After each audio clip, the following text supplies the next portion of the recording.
I was sitting in the back seat of my daughter's car, waiting for her to finish a call with a coworker before we headed into her office holiday party, when I heard her say, in a hushed but audible voice, "I just don't want him embarrassing me in front of everyone tonight." I remember the specific stillness that settled over me in that back seat, watching her through the rearview mirror, still speaking casually into her phone, apparently unaware I'd heard every word clearly through the thin gap in the partially rolled-down window. I want to walk you through exactly what happened after that moment, in real detail, because I didn't say anything in that car, and I didn't storm out of the party once we arrived either. What actually unfolded over the following year took me somewhere I never expected and taught me something about pride, dignity, and rebuilding that I think matters to anyone who's ever heard themselves described that specific way by someone they love. I spent 34 years managing a regional department store, working my way up from a stockroom position to eventually overseeing the entire operation, a career built around presenting myself professionally and managing my own public image with genuine care. I raised my daughter Paula largely alone after her mother left when she was 10, working steady management hours while still attending every school event, every difficult teenage milestone, believing throughout those decades that I'd built something genuinely solid between us, despite the challenges of single fatherhood. I remember specific evenings from her adolescence,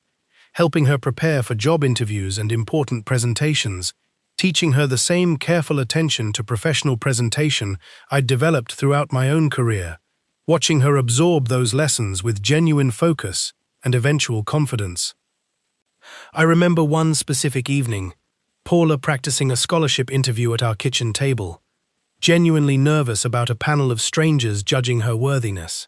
I coached her through it patiently, the same way I'd once trained new department managers, watching her transform from anxious teenager into someone genuinely confident by the time the actual interview arrived. She won that scholarship, and I remember her specific gratitude afterward, telling me she couldn't have managed it without my preparation. My health took a difficult turn about 2 years before that holiday party. A stroke that left me with some residual mobility challenges and speech difficulties, genuinely frightening enough that Paula insisted, with real love I never doubted, that I move into her guest room during my recovery, rather than continue living alone. I'd accepted gratefully, genuinely relieved to have family nearby during a period when independent living felt considerably more precarious. But I also carried, from the very beginning, a specific private anxiety about how my residual speech difficulties and slower physical movements might appear to Paula's professional colleagues and social circle. I remember the specific frustration of those early weeks, struggling to form sentences that had once come effortlessly, watching Paula's patient encouragement, even as I privately worried about how considerably different I must have seemed from the composed, articulate father who'd once coached her through that scholarship interview years earlier. The first several months living with Paula felt genuinely supportive. Regular physical therapy appointments she helped coordinate, patient encouragement as my speech gradually improved, a closeness during that difficult recovery period that reminded me of the same patient care I'd once extended to her throughout her own childhood. I worked hard during that period, genuinely motivated partly by love for Paula and partly by my own private determination to recover as fully as possible, understanding, even then, that my residual difficulties carried some social weight I wanted to minimize as much as medically possible. I remember specific evenings practicing speech exercises alone in my guest room, well beyond what my therapist actually required, driven by a private, somewhat unspoken determination to present myself as capably as possible whenever Paula's own friends or colleagues might visit. I want to describe how the specific shift toward that overheard comment actually developed, because it didn't arrive suddenly but accumulated gradually across the following year, small moments I noticed without fully naming at the time. Paula's career had begun advancing considerably during that same period, a promotion bringing increased visibility and more frequent professional social obligations,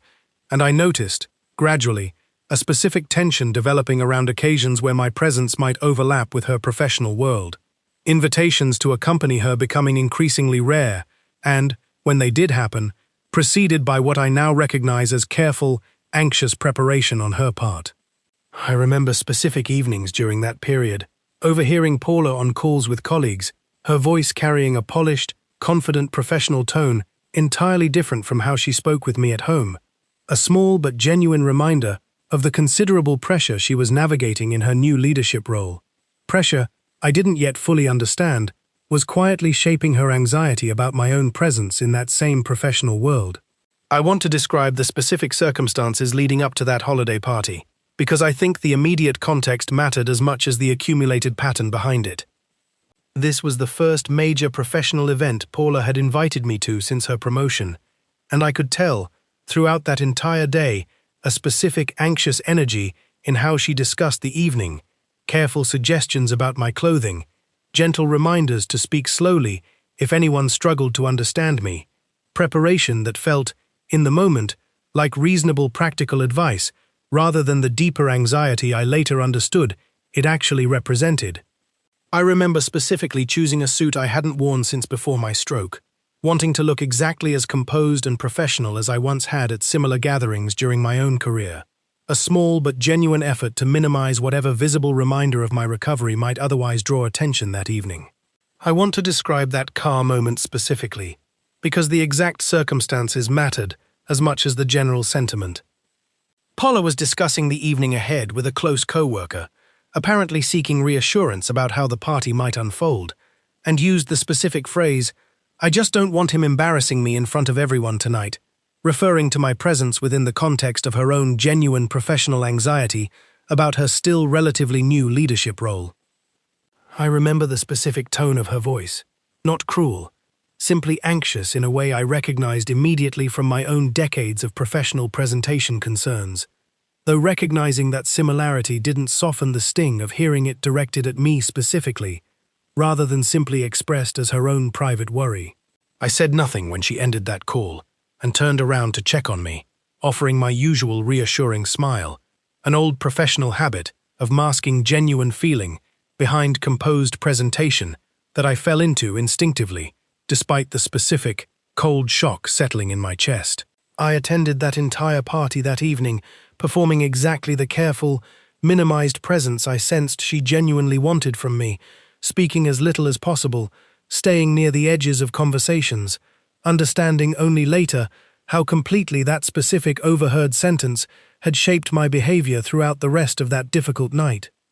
I remember one specific colleague of Paula's approaching me at that party, genuinely friendly, asking about my career, and I remember deliberately keeping my responses brief and simple, avoiding any extended conversation that might reveal my residual speech difficulties, an instinct I recognized, driving home that night, as directly shaped by the overheard comment, rather than any natural social preference of my own. I want to describe those following weeks honestly, because the specific texture of my withdrawal mattered. I began declining Paula's occasional invitations to accompany her to other social gatherings, citing fatigue or minor health concerns as excuses, genuinely unable to trust myself in those settings without replaying her specific words and wondering whether every interaction was being privately, anxiously managed on my behalf. I remember one specific invitation to a smaller work dinner 3 weeks after the holiday party, and the immediate, almost reflexive anxiety that arose in me at the thought of attending, declining with a vague excuse about feeling tired, even though I genuinely felt physically fine that particular evening. I want to be honest about something uncomfortable during that period, because I think it matters for the fuller story. I recognized, gradually, that part of my specific hurt traced back to my own decades of professional pride, a lifetime of carefully managing my public presentation, suddenly finding myself, through no fault of my own, someone whose presence apparently required careful management by someone else. That recognition didn't erase the legitimate hurt of Paula's specific words, but it did help me begin separating my wounded professional identity from the actual, practical question of what I genuinely wanted my remaining years to look like, regardless of any lingering physical limitations. I remember a specific conversation with my own speech therapist during this period, mentioning offhandedly how anxious I still felt about social interactions, despite my genuine physical recovery progress. She reminded me gently, that the goal of therapy had never been to hide my recovery journey, but to communicate confidently, regardless of any remaining, entirely normal difficulty, a distinction I hadn't fully internalized until she named it so directly. About 2 months into that quiet withdrawal, I began seriously researching whether I had any genuine alternative to continued dependence on Paula's household, understanding that continuing to occupy space where I apparently needed careful social management wasn't sustainable for either of us. My research led me toward retiring independently abroad, specifically the Philippines, discovering that my modest management pension could genuinely support independent living there in a way it simply couldn't anymore, in my own expensive hometown. I built an actual spreadsheet during that research period, applying the same careful, methodical approach I'd used throughout my entire management career, comparing healthcare access specifically for ongoing stroke recovery monitoring, cost projections, and visa requirements before allowing myself to fully commit to the idea as more than simply a wounded impulse. I want to address something directly, because I think it matters for the fuller story. I spent considerable time verifying, honestly with my own neurologist and speech therapist, whether my current health status genuinely supported independent living abroad, unwilling to make this decision purely from wounded pride, without confirming it was actually medically sound. Both specialists confirmed, after reviewing my full recovery progress, that my residual difficulties were genuinely manageable independently, my speech having improved considerably, and my mobility stable enough for reasonable independent living. Information that gave me real confidence this wasn't simply an emotional reaction, but a legitimately viable path forward. I remember those specific appointments clearly, bringing detailed lists of questions to each one, wanting concrete, honest medical assessment rather than either false reassurance or overly cautious restriction. Both specialists' specific confirmation that my recovery had genuinely stabilized enough for independent living, provided I maintained regular remote check-ins, gave me exactly the evidence I needed to trust this decision as sound. Telling Paula was difficult, understanding she'd likely interpret it, at least initially, as some form of rejection or dramatic overreaction, rather than the genuine, considered decision it actually represented. I decided, ultimately, not to mention the overheard car comment directly, telling her instead that I felt ready and medically cleared to build independent living arrangements again, letting the practical reasoning speak for itself, rather than immediately burdening her with the specific hurt behind it. Paula was genuinely surprised and visibly concerned, asking repeated questions about my speech recovery, my mobility, my financial planning, clearly worried this represented some form of premature, poorly considered decision, rather than the carefully researched path it actually was. I answered her questions patiently, showing her my actual research, my specialist's clearance, my financial projections, demonstrating that this decision met exactly the kind of careful, responsible planning standard she herself valued so highly in her own professional life. I remember the specific moment her expression shifted from worry to something closer to genuine respect, reviewing my documentation with careful, professional attention, telling me she hadn't expected such thorough preparation, an unspoken acknowledgement, I think, that this wasn't the impulsive decision she'd initially feared. I moved 10 months after that holiday party, settling into a coastal community and beginning the deliberate process of building genuinely independent daily life again. No longer someone whose presence required careful social management, but simply a person managing his own affairs directly. I remember the specific relief of my first morning there, managing my own modest breakfast, my own speech therapy exercises, my own entire day, with no anxious social calculation happening anywhere nearby about how my presence might be perceived by anyone else. I set up my own careful daily speech practice routine that first week, applying the same methodical discipline I'd once used managing department schedules and staff training, understanding that maintaining and continuing my recovery required genuine structure rather than simply hoping progress would continue naturally on its own. Within 3 months, I'd established a genuine routine, continued speech therapy exercises, and a modest volunteer role at a local community center, helping other stroke survivors and their families navigate the specific emotional and practical challenges of recovery, work that drew directly on my own difficult experience. I remember the specific satisfaction of my first support session there, helping a recently affected local man understand that his own halting speech didn't diminish his worth or capability, offering exactly the kind of reassurance I wished someone had offered me during my own most difficult early recovery months. I remember his specific gratitude afterward, telling me he'd been avoiding his own extended family for months, embarrassed by his slower speech, and that hearing my own honest account of similar struggles gave him genuine permission to stop hiding. That specific moment reminded me forcefully of exactly why direct, honest connection matters more than careful, anxious presentation management,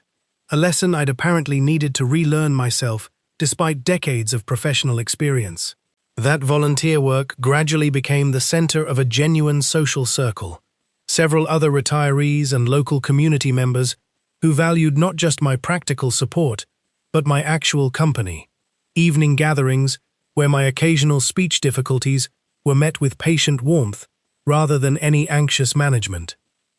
I found myself, within 6 months, with a fuller, more genuinely connected daily life than I'd experienced even during that supportive early recovery period at Paula's house, a specific realization that surprised me, given how much I genuinely valued that earlier closeness before everything shifted so painfully.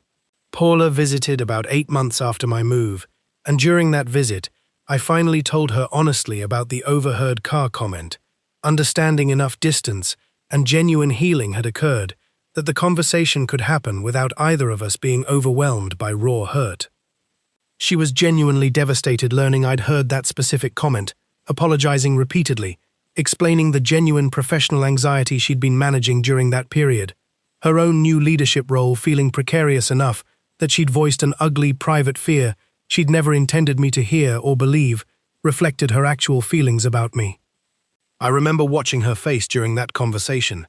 genuine horror settling in as she began to understand fully how deeply that specific comment had reshaped my final months in her house, processing, in real time, the specific gap between her own momentary, anxious venting and the devastating weight it had actually carried for me throughout that entire holiday party and the difficult weeks that followed. We talked for hours that visit, Paula explaining she'd never actually been embarrassed by me specifically, only by her own anxious uncertainty about how her still new colleagues might perceive any visible vulnerability in her own life, a fear she'd unfairly projected onto my presence rather than confronting directly. I told her honestly that I understood the professional anxiety, having managed my own career-long concern about public presentation, but that the specific word had landed with a permanence that only genuine, sustained rebuilding, exactly what I'd found here, had actually been able to address. I also told her about that scholarship interview, all those years earlier, reminding her gently that the same father who'd once coached her through professional anxiety was still the person she was talking to, regardless of one anxious comment overheard during a particularly difficult career milestone. Paula told me something during that visit I've held on to since, admitting that watching me build this entirely new, genuinely thriving independent life, openly helping other stroke survivors rather than hiding my own residual difficulties, had taught her something important about the difference between genuine vulnerability and actual embarrassment.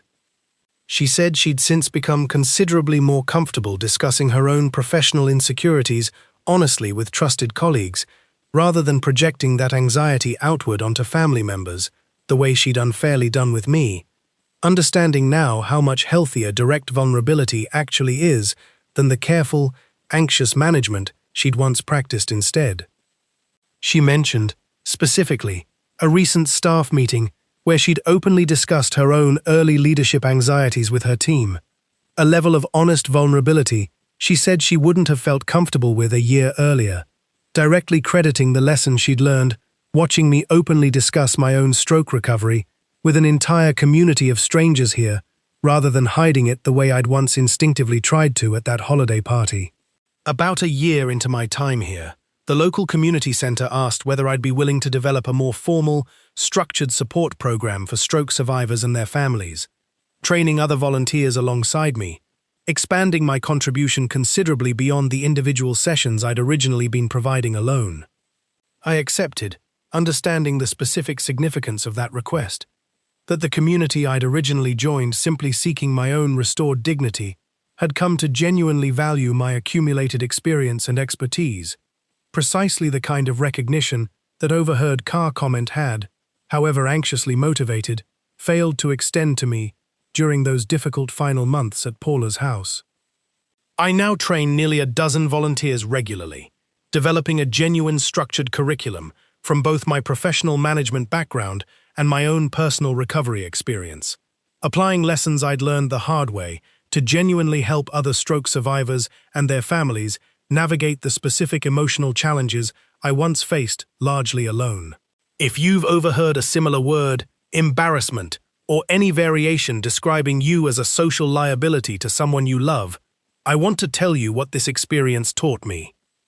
That word, however painful, often reflects the other person's own private anxiety, projected outward, rather than any genuine, complete assessment of your actual worth or dignity. But I'd also encourage you not to simply accept and internalize it either, understanding that finding your own path back toward genuine, active contribution, wherever that path leads, matters more than either confronting the person who said it or quietly absorbing it as permanent truth about who you actually are. I'd specifically recommend verifying honestly with your own doctors whether independent living genuinely remains medically viable for you, the way I did before committing to my own decision. That concrete medical confirmation gave me confidence this wasn't merely a wounded, emotional reaction, but a legitimately sound path I could pursue with genuine confidence, rather than lingering doubt. I'd also encourage you to consider, honestly, whether the specific word reflects the other person's own private anxiety about their own life circumstances, the way Paula's genuinely did about her new leadership role, rather than any accurate assessment of your actual dignity or worth. That specific distinction, once I understood it fully, mattered enormously for how I eventually processed and moved past what I'd overheard. I still lead my structured stroke recovery support program most weeks, still manage my own entirely independent daily life, still feel, most days, the specific dignity and purpose that I'd assumed, briefly and painfully, might have permanently ended the moment I overheard myself named as an embarrassment. Paula visited again last month, bringing a colleague along this time who'd expressed genuine curiosity about my volunteer work, after Paula had, apparently, started discussing it openly and proudly at her own office. I watched Paula introduce me to that colleague not with any anxious management, but with genuine, visible pride, a specific transformation I don't think either of us could have imagined during that difficult holiday party over a year earlier. I remember that specific introduction clearly, Paula describing my volunteer work in genuine detail, mentioning the structured curriculum I'd developed, the dozens of families I'd helped, her colleague listening with visible admiration rather than any awkward discomfort. That single interaction, more than any private conversation between us alone could have, demonstrated exactly how completely her own understanding and presentation of me had transformed since that painful car ride. I keep a small notebook here, actually, where I write down specific moments from my support sessions, small victories from the families I work with, a habit I started partly to track my own volunteer progress, and partly, I think, as a quiet record, proving to myself that this new life was genuinely built on substance, rather than simply wounded reaction to a single overheard sentence. I flip through that notebook sometimes on harder days, the ones where old anxiety about how I might be perceived briefly resurfaces, despite everything I've rebuilt here. A reminder that the dignity I've found isn't fragile or conditional the way it once felt sitting in that car outside a holiday party, but genuinely, solidly earned through consistent, honest contribution. If you're sitting somewhere right now feeling exactly the way that overheard word once made me feel, I hope you find your own version of what I eventually built. Not just independence, but the specific, genuine dignity that no amount of careful, anxious family management can substitute for. I'll see you in the next one.